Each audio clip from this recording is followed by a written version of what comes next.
Pertama, sosialisasi saya ke dapil saya, pertama adalah tentunya intinya rakyat itu harusnya semakin sejahtera. Itu satu. Yang kedua, apa itu sejahtera? Apa yang paling kebutuhan dasar daripada kesejahteraan itu? Ya, pertama adalah kebutuhan biologis. Kebutuhan biologis itu adalah makan dan minum, ya. Dalam hal ini kebutuhan atas bahan pokok sehari-hari itu yang sangat dirasakan oleh rakyat sekarang, ya. Dalam keadaan kesulitan sekarang, itulah program yang paling utama. Nah, yang kedua tentunya adalah bagaimana meningkatkan ekonomi di daerah pemilihan saya. Dan ketiga adalah tentunya lebih banyak fokus kepada ekonomi yang orientasinya berpihak kepada rakyat. Apa itu? Ya, ekonomi tentang koperasi, ekonomi tentang UMKM. Nah, tiga faktor inilah yang menjadi titik fokus saya ke depan. Nah, diharapkan sebagai komplementerinya adalah kita harus meningkatkan mutu pendidikan, ya, mutu pendidikan dan juga mutu kesehatan rakyat. Nah, kalau 5 hal ini ya bisa diperhatikan, insya Allah kualitas kesejahteraan rakyat kita akan semakin baik. Itulah kira-kira 5 hal yang saya tawarkan kepada masyarakat dan ternyata disambut dengan baik. Ya, jadi saya ulangi, pertama adalah kebutuhan pokok, kedua adalah peningkatan ekonomi, ketiga adalah pendidikan, keempat adalah kesehatan, dan kelima adalah kesejahteraan. Saya pikir itulah yang menjadi program pokok dari saya pribadi. Tentunya hal ini identik dengan apa yang diarahkan oleh Ketua Umum Partai Demokrat.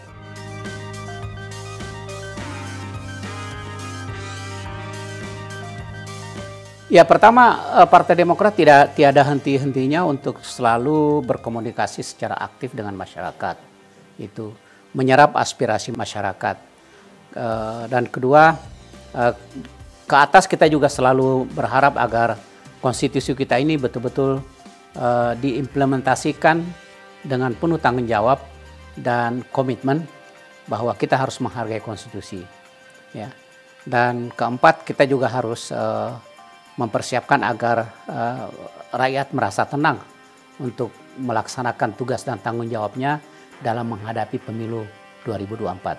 Artinya kedaulatan rakyat harus kita jaga, kemudian tidak ada intervensi dari pihak penyelenggara negara terhadap pemilu 2024. Nah, itulah kira-kira intinya, sehingga dengan demikian semua program-program dari Partai Demokrat dapat dengan mudah disosialisasikan dan diterima dengan baik oleh masyarakat.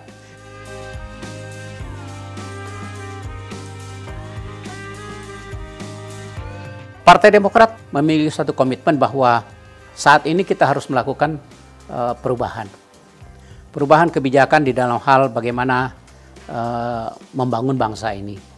Karena di sana sini banyak terjadi yang kami anggap tidak sejalan dengan konsep dan pemikiran Partai Demokrat untuk membangun bangsa. Nah, jadi diperlukan beberapa perubahan dan khususnya dalam kebijakan-kebijakan yang pada saatnya sebenarnya itu yang dibutuhkan rakyat. Nah, yang kedua, kita sadar bahwa era sekarang ini setiap presiden di era presiden itu kan memiliki kinerja. Ada yang bagus, ya, ada yang bagus dan ada yang perlu dilakukan perubahan. Nah, yang sifatnya bagus tentunya kita hargai dan kita akan teruskan sesuai dengan kemampuan APBN kita tentunya. Nah, kalau sebelumnya mungkin Pak Presiden Jokowi fokus terhadap infrastruktur, kami menganggap untuk ke depan posisi infrastruktur itu mungkin tidak merupakan prioritas utama. Ya, itu akan menjadi prioritas yang kedua misalkan. Nah tentunya kenapa? Karena kebutuhan rakyat itu saat ini adalah lebih kepada bagaimana memenuhi kebutuhan pokok mereka, ya. Dan setelah itu baru infrastruktur. Jadi ada perubahan paradigma kebijakan ke depan. Artinya ya kita dukung, ya kan. Saya pikir apa yang bagus ya kita dukung, dan apa yang kami anggap perlu diperbaiki ya kita perbaiki. Sekali lagi mungkin ke depan infrastruktur bukan merupakan prioritas utama.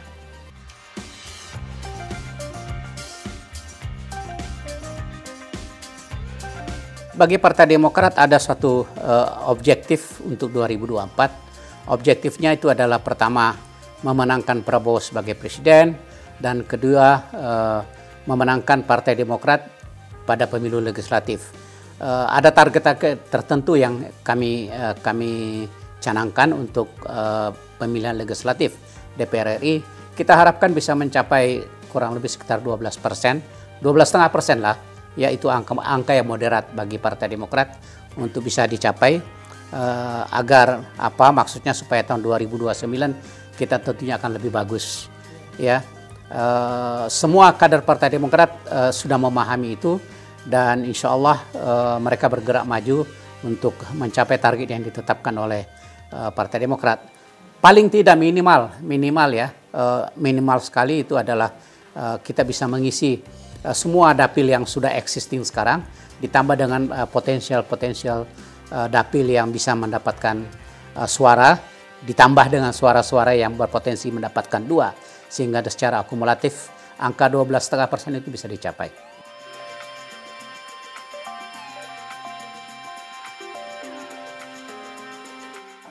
Pertama menyangkut isu strategis yang selama ini diwacanakan atau didiskursuskan oleh masyarakat, yaitu tentang amandemen Undang-Undang Dasar 1945. Saya pikir itu bisa kami di MPR sekarang sudah menetapkan bahwa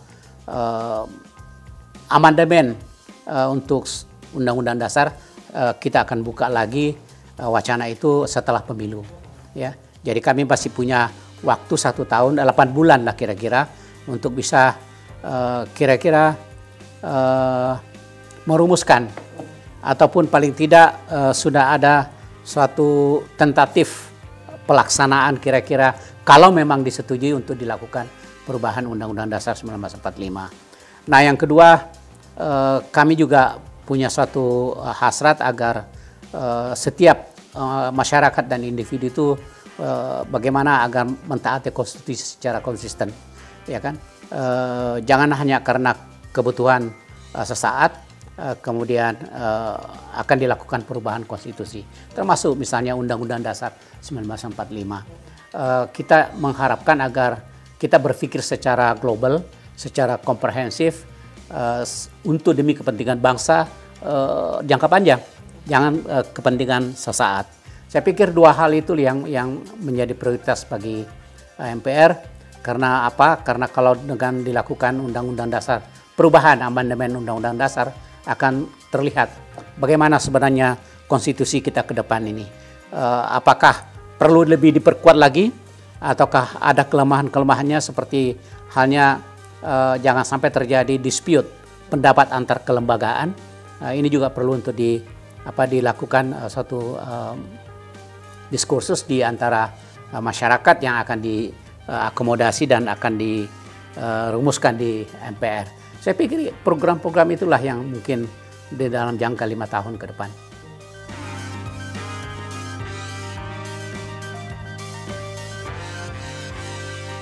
Secara keseluruhan ini tugas-tugas MPR sangat boleh saya katakan cukup penuh dengan dinamika dan kalau saya katakan cukup berat.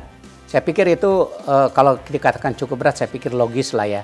Karena memang kedudukan MPR kan juga cukup strategis. Sehingga tugas-tugas dan tanggung jawabnya juga pun ya seharusnya juga berat dan strategis ya. Nah, yang itu pada dasarnya itu. Yang kedua, yang saya lihat bahwa dukungan anggaran kepada MPR itu sangat terbatas sekali. Sehingga di dalam mensosialisasikan tugas dan tanggung jawabnya kepada masyarakat pun juga agak terbatas. Sekalipun para pimpinan sudah bekerja keras, tetapi dirasakan masih terbatas. Mungkin kami menyadari kondisi keuangan pemerintah, tetapi ke depan kalau perekonomian Indonesia agak lebih baik, tidak seperti sekarang hanya berkisar sekitar 5%. Tentunya kita harapkan itu bisa ada support yang lebih luas dan lebih banyak dari pemerintah. Nah, yang ketiga adalah seiring dengan support itu, tentu kita akan melakukan tugas-tugas itu secara penuh dengan tanggung jawab, dan tentunya akan diperluas, ya, karena masyarakat kita kan 275 juta rakyat Indonesia kan sangat luas dan besar sekali, sehingga tidak mungkin hanya dilakukan oleh pimpinan MPR saja. Tentunya ini merupakan, kita membuat satu program bagaimana agar tugas-tugas MPR itu bisa juga disosialisasikan oleh seluruh anggota MPR. Nah, yang terakhir mungkin di MPR itu perlu dilakukan satu sistem check and balance yang lebih komprehensif, ya, bukan hanya sekedar mendengarkan pidato presiden, tetapi MPR juga sebagai representasi daripada kelembagaan negara perlu harus ada respons. Misalnya katakanlah pidato presiden 16 Agustus 2000 setiap tahun, ya, itu kan bukan laporan kepada MPR, tetapi laporan kinerja pemerintah yang disampaikan kepada rakyat melalui MPR. Nah, sekarang kita balik persoalannya. Nah, karena rakyat itu, bagaimana rakyat akan merespon itu? Kan menjadi pertanyaan itu. Nah, karena MPR adalah representasi daripada rakyat, maka tentu MPR harus punya suara juga, ya, terhadap laporan kinerja pemerintah itu. Jadi fraksi-fraksi MPR harus kita berdayakan. Ya, jangan hanya sekedar mendengar.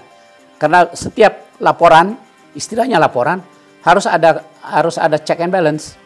Laporan itu harus didasarkan kepada bahwa ada yang sekian, target sekian, tapi dicapai sekian. Nah, harus ada respon dari masyarakat. Masyarakat dalam hal ini direpresentasikan oleh MPR. Jadi MPR juga harus bersuara, ya, gitu. Saya pikir itu yang perlu untuk dipikirkan oleh MPR.